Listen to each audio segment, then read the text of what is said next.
नमस्कार दोस्तों, आज की इस वीडियो में विंडोज़ लैपटॉप और क्रोमबुक लैपटॉप के बीच का डिफरेंस समझेंगे। वैसे तो दोस्तों आप सभी लोग विंडोज़ लैपटॉप के बारे में जानते ही हैं कि उस पर कौन कौन से काम किए जाते हैं। लगभग हर तरह के काम विंडोज़ लैपटॉप पे किए जाते हैं। दोस्तों जब भी आप ऑनलाइन लैपटॉप के बारे में सर्च करते होंगे और उसमें ये भी सर्च करते होंगे कि जो सबसे सस्ते में कौन सा लैपटॉप मिल जाए, तो उस लिस्ट में विंडोज़ लैपटॉप भी आएंगे और क्रोमबुक लैपटॉप भी आएंगे। लेकिन यहाँ पे कन्फ्यूजन ये होता है कि हम विंडोज़ वाला लैपटॉप लें या फिर क्रोमबुक वाला लैपटॉप लें, क्योंकि क्रोमबुक देखने में बहुत ही प्रीमियम लगता है और इसकी जो थिकनेस होती है बहुत ही कम होती है। लेकिन विंडोज लैपटॉप से इतना सस्ता क्यों मिल रहा है, इसी में लोग हमेशा कंफ्यूज रहते हैं। तो किन लोगों के लिए क्रोमबुक बेहतर रहेगा और किन लोगों के लिए विंडोज लैपटॉप बेहतर रहेगा, इसी के बारे में बात करेंगे। तो चलिए स्टार्ट करते हैं। आगे बढ़ने से पहले वीडियो अच्छी लगे तो लाइक जरूर करें और चैनल को सब्सक्राइब करना ना भूलें।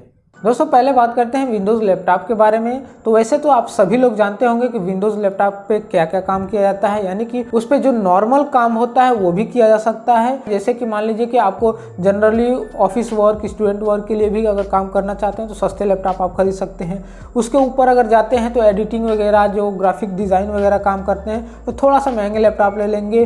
उसके बाद गेमिंग के लिए लेना है या फिर वीडियो एडिटिंग के लिए लेना है तो थोड़ा सा और महंगे। यानी कि विंडोज़ वाले लैपटॉप में हर लेवल पे, हर कैटेगरी के लैपटॉप आपको मिल जाएंगे, यानी कि जिससे भी आपका जो भी रिक्वायरमेंट है वो रिक्वायरमेंट विंडोज लैपटॉप पूरा कर सकता है। लेकिन क्रोमबुक में एक लिमिटेड है। जो लोग ऑनलाइन वर्क करते हैं या फिर मेल वगैरह पे ज़्यादा काम करते हैं, ऑनलाइन मीटिंग करते हैं, उन लोगों के लिए क्रोमबुक ज़्यादा बेहतर होता है। जैसे कि इस समय जो भी स्टूडेंट पढ़ाई कर रहे हैं वो ऑनलाइन पढ़ाई कर रहे हैं तो क्रोमबुक उन लोगों के लिए बेहतर हो सकता है। उसके बाद यदि जो जॉब कर रहे हैं, जॉब करने के साथ साथ जो ऑनलाइन सारे जॉब कर रहे हैं तो उन लोगों के लिए भी हो सकता है, यदि वो सिर्फ मीटिंग कर रहे हैं। अगर वो अपना काम अलग करते हैं, कुछ ऑफ साइड काम करते हैं, तो उन लोगों के लिए ये बेहतर नहीं होगा। क्योंकि ये जो क्रोमबुक है, जैसे कि विंडोज लैपटॉप में गूगल क्रोम ऑन करते हैं, वैसे ही उसे ही एक ऑपरेटिंग सिस्टम में कन्वर्ट करके उस लैपटॉप में उसे इंस्टॉल किया गया है। तो सिर्फ आप जो भी गूगल क्रोम में काम करते हैं वही सेम काम क्रोमबुक में करते हैं। कोई भी व्यक्ति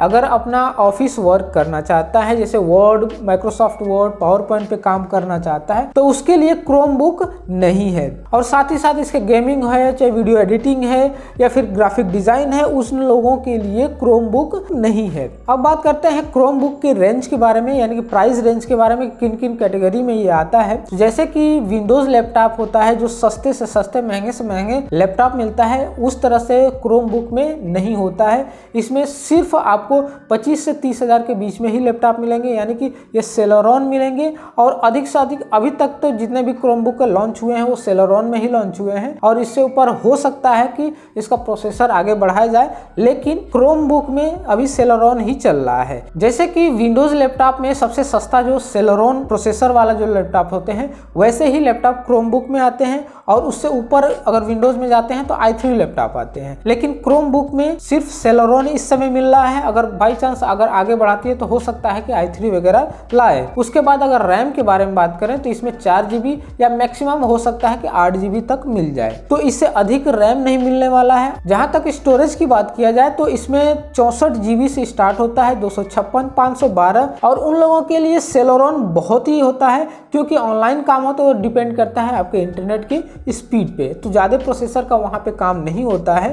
इसकी वजह से बस क्रोमबुक इसी पे डिज़ाइन किया हुआ है कि जिन लोगों को सिर्फ ऑनलाइन काम करना है तो वो लोग क्रोमबुक के तरफ जा सकते हैं। लेकिन जिन लोगों को ऑनलाइन के साथ साथ दूसरा भी काम करना है तो उन लोगों के लिए क्रोमबुक नहीं है, वो लोग क्रोमबुक को नहीं परचेज करें। अब बात करते हैं कि क्रोमबुक लैपटॉप कैसे यूज किया जाता है, उसमें क्या क्या फीचर्स होते हैं उसको समझ लेते हैं। दोस्तों आप देख सकते हैं कि हमारे पास विंडोज लैपटॉप है जिसमें कि कोई भी सॉफ्टवेयर हम इंस्टॉल करके अपना काम कर सकते हैं, अपने अकॉर्डिंग काम कर सकते हैं।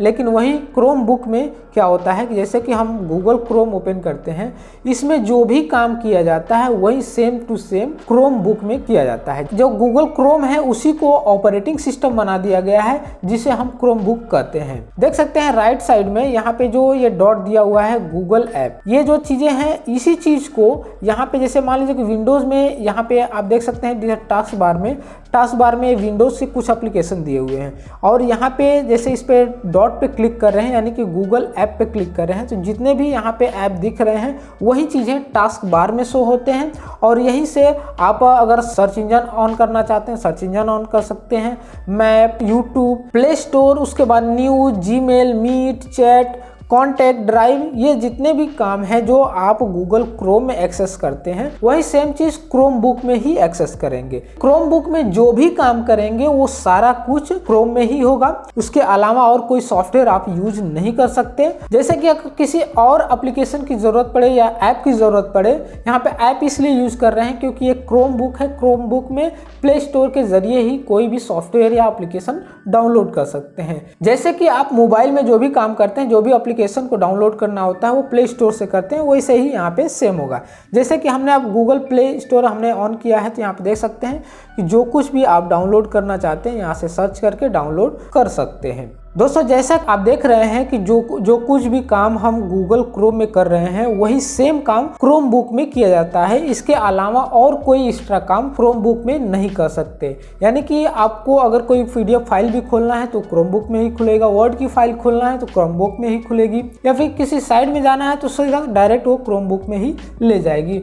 उसके अलावा और कोई सॉफ्टवेयर पे आप ओपन नहीं कर सकते और बाकी सॉफ्टवेयर तो इसमें रन करेगा ही नहीं। यानी कि क्रोम बुक में गूगल से रिलेटेड जितने भी ऐप हैं, जितने भी एप्लीकेशन हैं वही सिर्फ इसमें इंस्टॉल कर सकते हैं और उस पर काम कर सकते हैं, अन्यथा उसके अलावा और कोई भी काम आप नहीं कर सकते। यानी कि आप क्रोम बुक अगर यूज कर रहे हैं तो वहाँ पे आपके पास इंटरनेट की सुविधा यानी कि वाईफाई आपके पास होना चाहिए, क्योंकि जो भी काम करेंगे वो ऑनलाइन होगा और इंटरनेट के थ्रू होगा, इसलिए इंटरनेट की जरूरत यहाँ पे हमेशा पड़ेगी। अब बात करते हैं इसके बॉडी स्ट्रक्चर के बारे में। तो जैसा कि हमने स्टार्टिंग में ही बताया कि इसका स्लिम बॉडी आती है, बहुत ही प्रीमियम लुक आता है। वहीं पे अगर विंडोज लैपटॉप में 20,000 के अंडर में लेते हैं, 20-25 हज़ार के रेंज में लेते हैं तो इस तरह से लुक वाला लैपटॉप आपको नहीं मिलेंगे।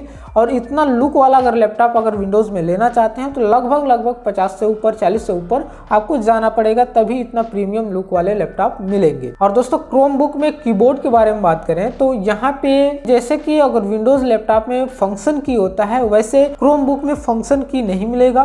उसके साथ विंडोज में विंडोज बटन अलग से दिया गया होता है, इसमें विंडोज बटन हटा दिया गया है क्योंकि इसमें विंडोज होता ही नहीं है। इसी तरह से बहुत सारे की विंडोज लैपटॉप में जो मिलते हैं क्रोम बुक में नहीं मिलेंगे। क्रोम बुक को एंड्रॉयड मोबाइल की तरह ही बनाया गया है, जैसे आप एंड्रॉयड मोबाइल ऑपरेट करते हैं वैसे ही सेम क्रोम बुक को भी ऑपरेट किया जाएगा। जैसे कि हमने आपको दिखाया है कि क्रोम बुक में जो भी प्ले स्टोर वगैरह हो वैसे ही सेम टू सेम जैसे मोबाइल को यूज करते हैं वैसे क्रोम बुक को भी यूज कर सकते हैं। तो दोस्तों सस्ते में अगर कोई लैपटॉप लेना चाहते हैं और सिर्फ ऑनलाइन काम करना है तो आप क्रोम बुक के तरफ जा सकते हैं और क्रोम बुक ले सकते हैं। ये ऑनलाइन वर्क के लिए बहुत ही बेहतर होगा, लेकिन यहाँ पे ध्यान देने वाली बात यह है कि अगर ऑनलाइन के अलावा अगर कोई काम है तो क्रोम बुक को न लें। तो दोस्तों ये वीडियो आपको कैसा लगा हमें कमेंट बॉक्स में जरूर बताइएगा। वीडियो अच्छी लगे तो लाइक जरूर करें और चैनल को सब्सक्राइब करना न भूलें। धन्यवाद।